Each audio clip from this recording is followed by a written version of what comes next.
Hey friends, if Windows computer is taking forever to shut down or restart, then please watch this video. Now, since you are not able to shut it down right now, you will obviously have to press the power button for long till it shuts down. I mean, you are forcing it to shut down for that point of time. But for future, here's what you can do. The first solution is to reset power options. Okay, so there is a command power CFG space hyphen restore default schemes. It's very easy to remember.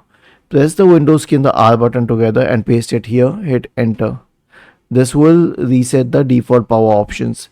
The next one is to run the power troubleshooter. The command is msdt.exe space hyphen id space power diagnostic. Press the Windows key and the R button together.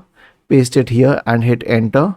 This will open the power troubleshooter. Click on next and it will start running, and it will detect the problems, and it will fix them if possible. For example, in my case, the display brightness setting was too high and it fixed it. The last solution is clean boot, because a lot of third party software products can also cause this problem. So search for system configuration in the Windows search bar and open system configuration. Go to the services tab, check the box associated with hide all Microsoft services. If any of the services checked, click on disable all, apply, OK, and then restart your computer. Was this helpful? If yes, then please subscribe to the channel, and if not, then let us know in the comment section of the video on how we could help you further. Thank you for watching this video and have a nice day.